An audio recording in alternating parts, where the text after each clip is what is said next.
Hello there, friends. Welcome back to another episode of Generation Tech. My name is Alan, and it is time to talk about Kathleen Kennedy's departure as the president of Lucasfilm. I don't normally cover this side of Star Wars, not because it isn't important, but because it usually requires speed and timing, and I am horrible at both of those things. And let's be honest, the discourse around Kathleen Kennedy has become very emotionally charged, and the culture war is definitely now fully inundated into Star Wars. And as someone who's already really focused on geopolitics and economics, I don't know if I need any more negativity in my life, and I don't think it's smart for me to get too emotional about Star Wars. I don't need more negativity. But anyway, when it comes to the whole Kathleen Kennedy situation, most of the conversation has collapsed into one simple claim, that she personally engineered every so-called woke decision in modern Star Wars. And that idea doesn't just miss the truth, it actually excuses her of the real mistakes that she's made, and also it glosses over the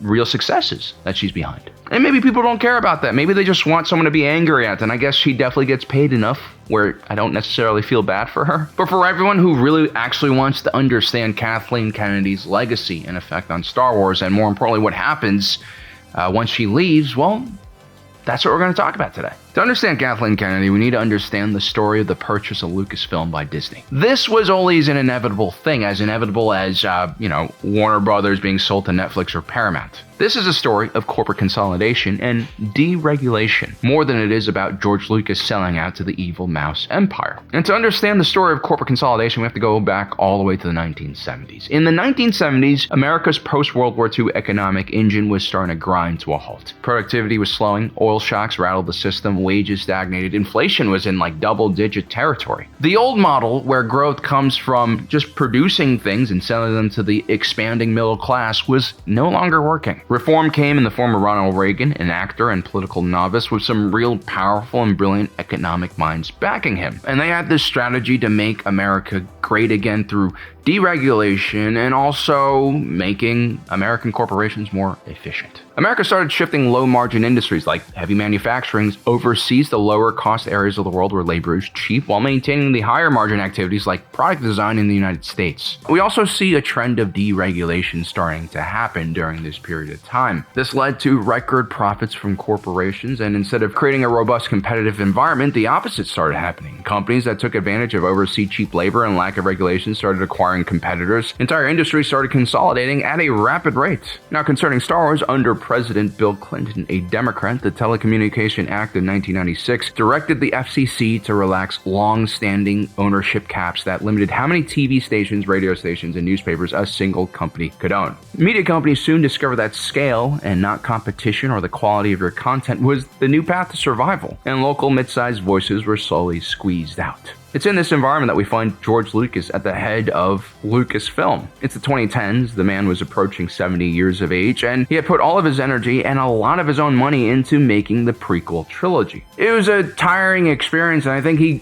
became more and more cynical because fans were being extremely negative and toxic towards him. There is a group of fans that don't like comic sidekicks. They want the films to be tough and like Terminator, and they get very, very upset about anything being childlike, which the movies are for children, but they don't want to admit that. Now, despite all this negativity, George Lucas still had some ideas left in the tank. For instance, he wrote up to 50 scripts for a TV series known as Star Wars Underworld, and he even had some test footage shot. The show was described as a gritty and adult look at the criminal underworld of the Star Wars galaxy. It would take place in the Coruscant underworld, which I love aesthetically. Basically, this is what the Book of Boba Fett should have been. George Lucas might not be the best director or the best writer, but he's always been a pioneer in cinema technology and also pushing forward the format. And this Underworld show was definitely ahead of its time. It featured cutting-edge visual effects normally only used in movies, but now for a TV show. And it reportedly would have cost around $40 to $50 million for each episode, which is insane. I mean, that's even more than Andor's $27 million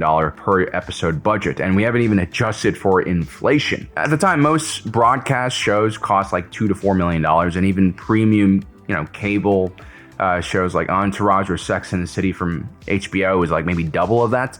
No one was paying $40 to $50 million per episode. It was simply unheard of. And at the time, no broadcaster could actually afford to buy such a show. What George really needed was a platform where subscribers paid money, maybe on a monthly basis.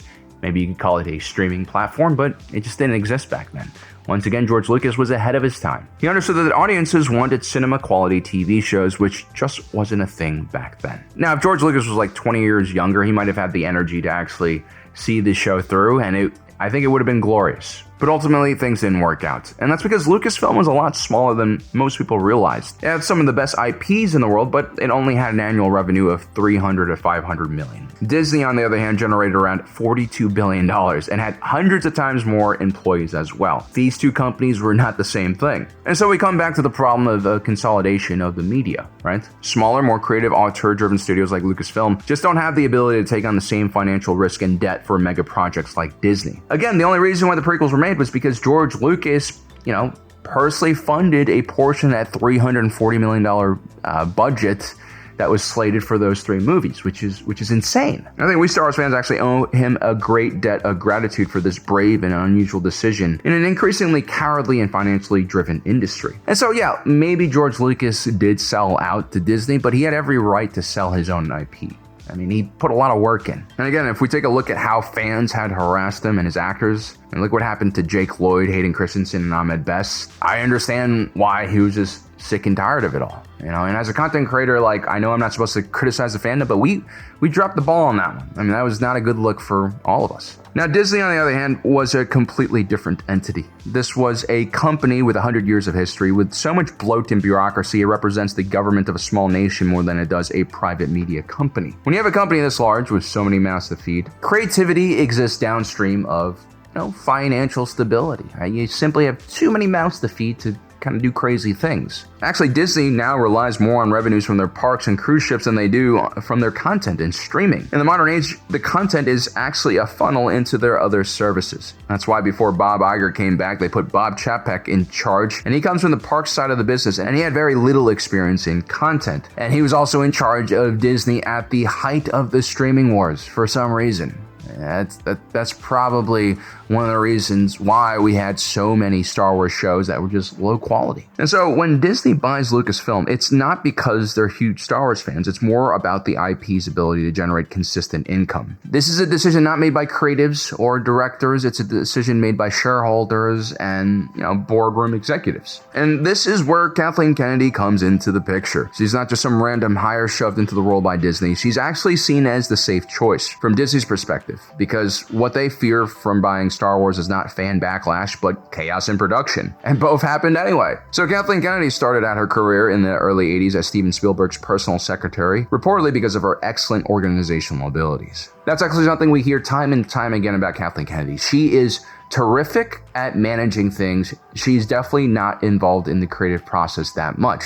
She lets the creatives like Steven Spielberg have all of the fun, while she focuses on the less fun but much more or equally as important running of the actual operation of these gigantic Hollywood movies. As such, she was credited in several important Spielberg films like Raiders of the Lost Ark, E.T., and she also helped co-found and run Amblin Entertainment. This is something we as movie fans don't understand because we don't need to understand this, but making a movie is like running a startup company that balloons to a few hundred, a few thousand employees and has millions of dollars of budget, but only lasts for a few years. It is a crazy enterprise, and you need to have business-minded people in charge of these operations. It's just a part of the game. And Kathleen Kennedy's skills caught the attention of George Lucas, who hated Hollywood politics and needed someone to fight the studio so that he could focus on the fun stuff. Kathleen Kennedy, in many ways, was a shield for George Lucas. Thanks to her managerial experience, George could focus on becoming the auteur for the prequel trilogy that he never could be for the original trilogy, which he didn't have complete direct control over. And so Kathleen Kennedy was never supposed to be the heir of George Lucas from a creative standpoint. She's an operations management type of executive. The creative director role for Star Wars was partially given to Dave Filoni, who George Lucas worked alongside during the Clone Wars animated series. Although I don't think even George Lucas understood how big the animated TV series would become or how important Dave Filoni would become, and more on that later. But anyway,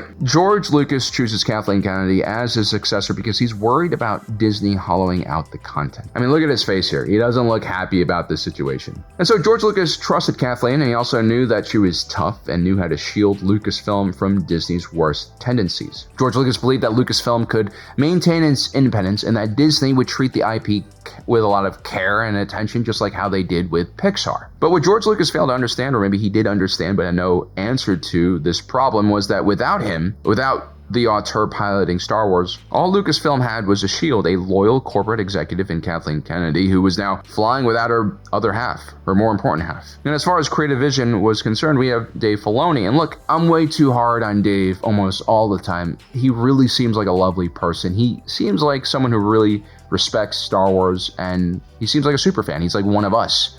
But I actually don't think that's like a good thing. I really don't. Because he treats the lore like it's holy scripture. He's afraid of experimenting and, evolving Star Wars in a meaningful and innovative way, which is what George Lucas always did. I mean, look at how different the prequel trilogy is from the original trilogy. It's actually wild if you think about it. The original films are mythic archetypal stories of good versus evil, deeply influenced by Joseph Campbell and classic fairy tales. The prequels, by contrast, are closer to a political tragedy. They're about institutional decay, elite capture, procedural paralysis, and how democracies willingly hand power to authoritarians. Only George Lucas could evolve the Star Wars franchise in such a meaningful way, but still maintain the core things that make Star Wars Star Wars.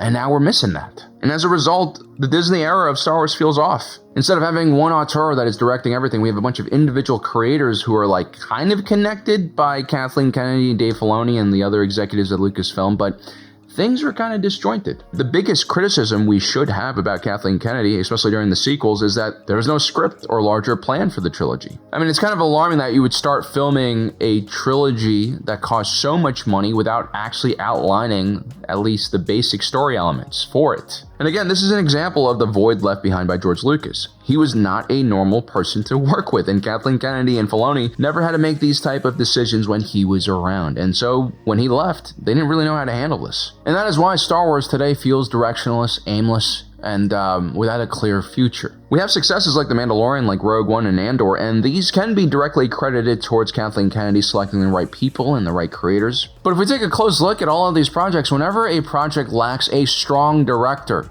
a strong experienced director, the projects almost always crumble. I mean, Rogue One was a mess before it hit theaters. Gareth Edwards was placed in charge of that movie, and prior to this, he had only directed one indie film, Monsters, which, by the way, is excellent. I mean, Gareth Edwards' background was special effects, and he made the most of a shoestring budget, but he's completely out of depth managing a Disney Star Wars production, which is like the complete opposite end of the spectrum. Tony Gilroy was actually brought in to fix that movie and save it from production hell. That's the only reason why we got Andor. It was just a mistake. Star Wars during the Disney era has been, characterized by a lot of drama between Kathleen Kennedy and various directors and creators. Solo was originally directed by Phil Lord and Christopher Miller, but they were fired and replaced with Ron Howard. Josh Trank was announced as a director for a standalone Boba Fett film, but replaced with Jon Favreau, who kind of just made it a side plot in the Mandalorian TV series. The sequel trilogies, as mentioned before, was the biggest mess of them all. J.J. Abrams' Force Awakens was extensively rewritten late in the process because Lucasfilm wanted a safe reboot driven by nostalgia, and they also set up a bunch of mystery box threads like who is Rey's father.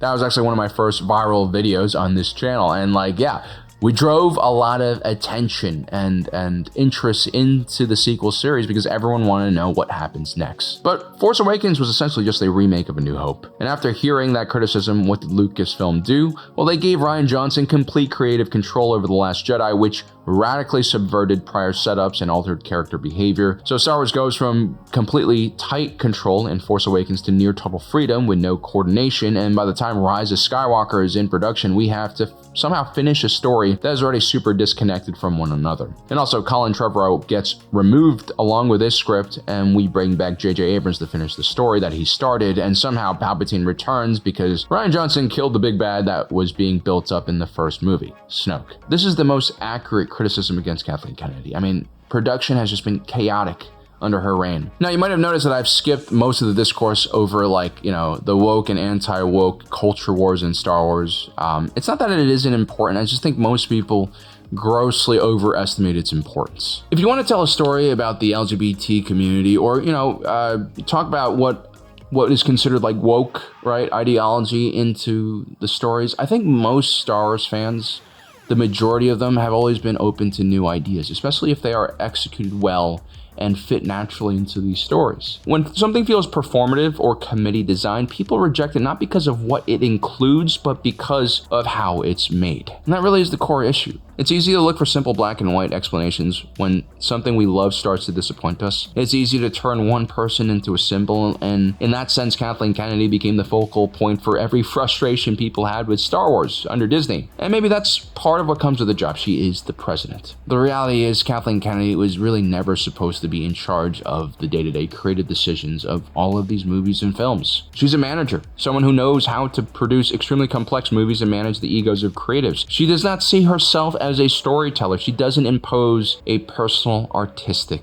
vision. She hires people to do that. And they probably run surveys and study groups and working groups to figure out what audiences want.